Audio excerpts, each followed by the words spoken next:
get that really nice watery paint consistency. Okay. And again, if you have any sort of drips, just brush them out. Okay. We just want to make it really, really random down here.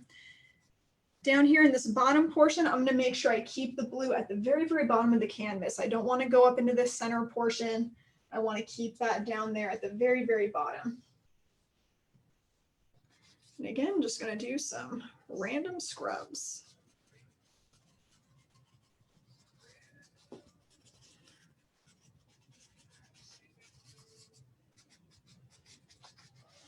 Try not to think about it too hard, just like we've done all the other ones. Just literally scribble around till your heart's desire. Don't think too hard about this stuff down here. It's definitely more abstract than anything else. So I'll let you guys keep working on the blue. We don't have too much left in this painting. We've got our white highlights that we're going to do, so we'll do those in a few minutes. We've also got the yellow on there as well, and that's actually going to go on top of this purple. Wanted to make sure that we save that for the very end, because yellow and purple don't mix together very well. They give you kind of a really weird color, so we're going to save that for the very end. So Lauren, well, everyone's painting now. Tell me, what is one of your favorite things or fond memories or experiences at the studio? At the studio. Yeah, cool memory. I've actually had a lot of really, really nice memories at the studio. A lot of them actually involve like a lot of you guys. A lot of our customers, you know, do really special things for us, or, you know, just sometimes just give us a couple of kind words. And I just want to let you guys know that we always appreciate that. Like, you know, if you guys had a great time, you know, and you just want to let us know, we always love when you guys just come up to us and just connect with us and, you know, let us know how we're doing and everything. Recently, this is just off the top of my head because this was very recent, but recently I did have a young girl in one of our classes, and it was really cool because it wasn't a kids class. She was pretty young and it was an adult painting. So I was like, wow, like, you know, she's, you know, gonna like challenge herself for this. And she ended up doing really, really well. And she said that she liked to draw like in her spare time. So she was kind of showing me some of her art, and she kind of does these really cool like little sketches and little kind of cartoon scenes and things like that. And I was like, wow, this is really great. You have to come and do one of our painting classes. So sure enough, she did come in and completed an entire adult painting. It looked fabulous. Wonderful, wonderful job. And I just remember her specifically because she came up to we have like an instructor table at the studio where we have all of our supplies out. And she came up to the instructor table and she put a little tiny piece of paper on there. And I kind of pretended not to notice because I was like, like, you know, she like left me like a little note or something. And I go over there and I pick up the paper and I open it up, and she had drawn a little cartoon of like the class and of like the painting on there. It was really, really cute. It was super fun. And she was like, here, I drew a cartoon. I hope you like it. Thank you for the class. So it was just, you know, super cute and just really fun. And, you know, just really appreciate when people do stuff like that. And I just thought that was a really great moment. So yeah. What's also funny is when people leave notes on the paper. What was the last funny note you saw? Yes. I don't know if I've ever seen like a funny one per se. I've seen a lot of thank yous. Like if you've ever been to our studio, we have a bunch of butcher paper that's out on our tables to catch the paint and so forth. And sometimes when people are done, they'll draw on it, you know, because why not? Paper. Yeah. You know, it's just the paper. So they'll kind of paint on it. They'll say hi, or like so-and-so was here, or they'll say thank you for the class, or I think someone even like drew like a little like heart on there one time. So, you know, people leave us all kinds of little notes and stuff. It's just fun. You know what I think would be a lot of fun is if our painters tonight were to take a selfie of their setup or their work and post it on our social media, or at least email it to us. It would be so encouraging. Oh my goodness. Yes. Please do that, you guys. I love to see the different types of setups people are doing. Yes. You know, how creative people are getting. We've gotten a few different photos of kind of what you guys have MacGyvered there at home, but true. Yeah, we're super interested to see that. We also want to see your masterpieces too. I know. You know, we still want to keep that connection on Facebook or Instagram. So feel free to post that stuff. We always love to see how you guys are doing with that stuff, and just show off your work. Why not? You guys spent some good hard-earned hours on that work. Make sure you sign it and share it. Yeah, this is definitely a learning curve for us. This is only day 2. And one of the challenges is okay, you have to imagine that there's a lot of people out beyond this wall because there's literally a wall in front of you. Yes. And it's so peculiar. But I think we're having a good go of it, and people are responding through the chat. It's a lot of fun. Yes. You know, it's definitely a special thing. So yeah, I'd love to hear some more from our painters. What's a cool question we can ask? What's something interesting? Let's engage the people. Let's see. So, anyone changing their painting up? Yeah, because that happens all the time, you know, at the studio. We'd love to hear if you're changing anything up. Do you have a unique take? Are you going yellow like Lauren had said? That'd be really interesting to know, because this is Lauren designed the original here to her left, but you know, the painting you're making is your painting. Yes. It's not Lauren's painting; it's your painting. So, and yeah, it doesn't have to look like the original. Yeah, there's no grades. No, there is not. Definitely not. We never want to judge you guys on what you're doing, and you guys shouldn't either. We get a lot of people that they're so like down on the stuff that they do, and frankly, you can ask any one of our instructors at the studio. A lot of times we have guests that are just very critical of the work that they did, and we're literally looking at it and we're like, I honestly don't have a lot that's wrong with this. You know, I'm really picking it apart here if you know, if I really get into it. But yeah, for the most part, you guys actually do a lot better than you think. So I think it's up here for a lot of us sometimes when we're working there. So humans are critical, and you know, it's you know, this is the worst, is when people say to us, "You're paid to say that." Like, whoa, put on the brakes. I get that a lot. I get that a lot. I'm like, no, you know what? I can just be a genuinely nice person. Yeah, okay. Yeah, you know, we're very careful. You know, we hire positive people. You know, we're looking for the silver linings and everything. So it's true. And we honestly believe that every work of art is a beautiful thing.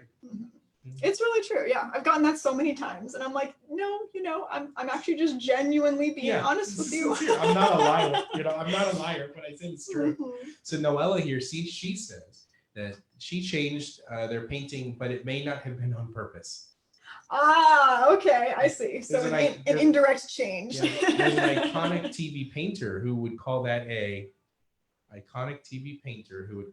a happy. Oh, happy accident. I'm sorry, I didn't hear what you said. Yes, to quote the good, amazing Bob Ross, there are no mistakes, just happy accidents, and that was your happy accident. So congratulations. Wonderful, man. We'd love to see how that's turning out. And from Megan, she says she's added dark blue leaves. Ooh, I love that. Ooh. Believe it or not, yeah, like when I did this painting, I was debating on whether or not to have leaves. I just thought it might have been a little bit convoluted, just with all the very small brush marks. But honestly, props to you for adding some really, really beautiful dark blue leaves. That's going to complement your painting perfectly. So I imagine we're in the home stretch. We are almost done. I'm going to go ahead and take you guys through some of our highlights. Okay, so we've just got a couple of colors left to do. Not going to be too hard here. We're going to be working with some white right now. We don't want to use our red tip brush this time. We want to switch to a different brush. We want to go to our black tip brush. So again, it's that medium-sized brush. If you're using your own, try to get something that's in the medium range. So yeah, try to find that black tip brush, and we're going to be using white just by itself. So try to clean off that brush. It probably has purple on it, so try to clean it off. Remember, you can use paper towels or a rag, whatever you have at your space. So go ahead and just kind of clean that off. And we're just going to pick up some pure white by itself. You don't need a whole lot of paint, so just kind of evenly coat the brush. You don't need like a big glob of paint on there. We're barely going to use this. So I'm going to start up here. We want these highlights to be more towards the bottoms of our hanging branches. So the blue is more in the top, the white's going to be more in the bottom. Okay, again, just kind of maintaining that contrast. So if you want, you can start at the bottoms of the branches, and literally most of your things can just get a quick little brush of the white. And again, just keep it loose, keep it quick. Your black tip brush works in the same way that your red tip brush does. It's just smaller, okay? So literally just put some marks on top of your flowers, whatever, you know, wherever you think you kind of want to brighten it up a little bit. You want to have a little bit of like a highlight of color on there. You can overlap any of your colors. You can even overlap your blue a little bit. Okay, you don't have to keep them completely separate. You can definitely overlap any of your other previous colors, and that's fine. But again, just like most of the other steps for this painting, just try not to think about it too much. The idea here is just to think about the color on the canvas as a whole and not worry about every last little brush mark.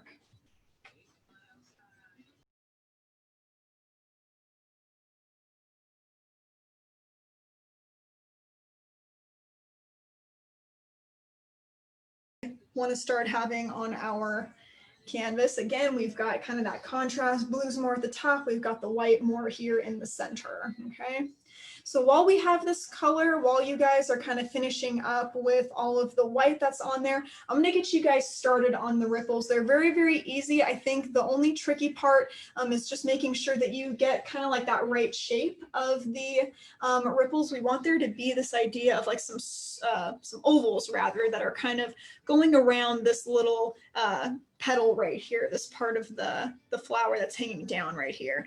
Because again, we want it to look like this branch is just barely touching the surface of the water. Now, when we do this, we want to be using our brush on the very, very edge. Okay, so that's going to be this very, very edge part of the brush. So you want to use the very, very end of your brush in order to do those lines.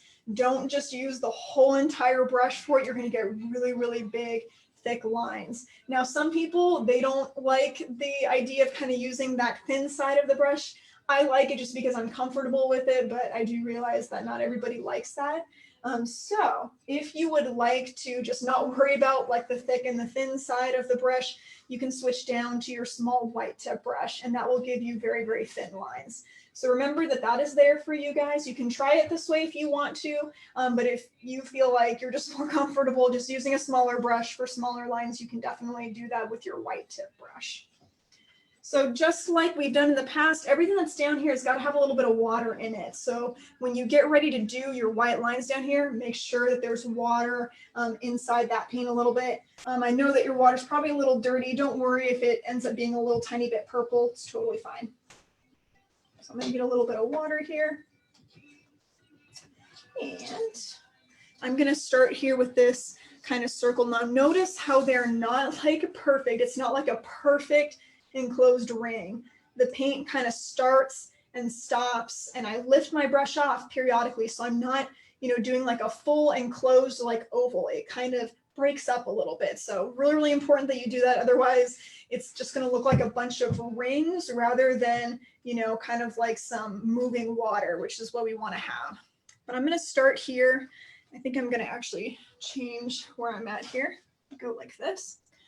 And again, using that very edge of the brush, that very thin side, I'm just going to go around this area and create my first little oval. And again, notice how it kind of breaks apart a little bit. It's not perfectly enclosed, and that is really, really important. And then from there, I just want to keep adding some ovals around this. You can do like 3 or 4. You don't have to do like a whole lot. So maybe something like that. And that's basically how you get those ripples done. Again, just start off with your smallest one. Make sure it's kind of broken up.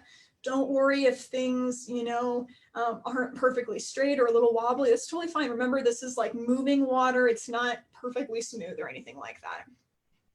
Once you move down towards the lower part of the canvas, instead of doing a whole bunch of circles, you can just switch to doing some more wispy long lines. And I'm literally just dragging my brush across the canvas. You can have as many or as few of these as you want. And again, don't forget about that water. That water definitely helps.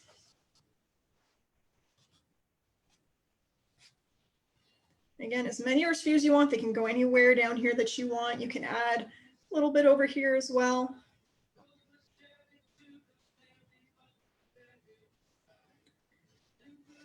I'm using very little pressure too. It's that light pressure that lets me just have these really kind of whimsical, wispy lines. Again, nothing super perfect down here. So I will give you guys some more time with those white areas. Again, if you were still working up here, that's fine. You can now move down to this bottom portion. We just want to make sure that we're using that thin side of the brush, of our black tip brush. You can start off with your circles, or your ovals rather, first. You can start there and just gradually make them bigger and bigger. And you don't have to do a whole lot, maybe just like 4 or so should be good. And then once you get towards the bottom, just do some really nice long horizontal lines.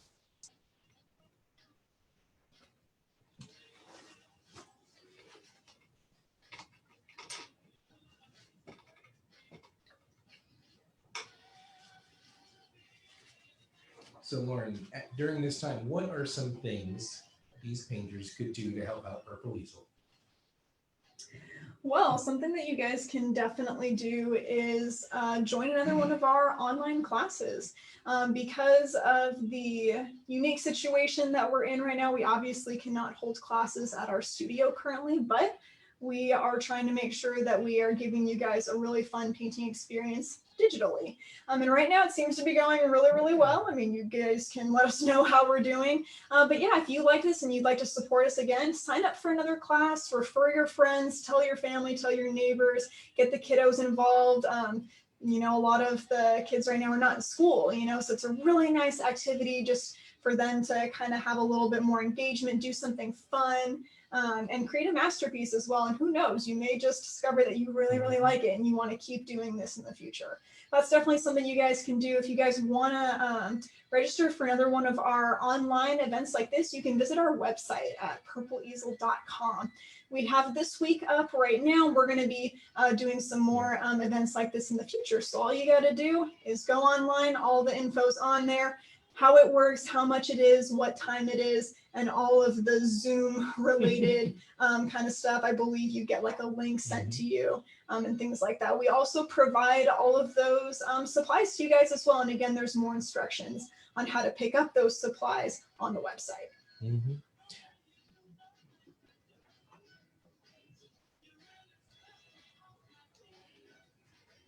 Oh, and because this is so new, we'd honestly and sincerely love your comments. If you were to even just email us, give us your feedback. It's so encouraging for us. We are literally reinventing how we do things here at Purple Easel. So we'd love to hear your ideas and what we could do a little different. So when we first did this, we had a lot of dead air because paint has to dry. We didn't know what to do at that time. So we brought me in here, this booming voice. Well, not so booming, but having a little fun, a little back and forth, right? This has been fun, Lauren, just chit-chatting. Yes, right? It has been. But this was born out of an email we got. It's like, hey, here's some food for thought. And man, we could just use as much help as we can get as we make the most of this crazy situation. So please, if you have any thoughts, and you want to just type something out on your phone and shoot us an email, reservations@purpleeasel.com.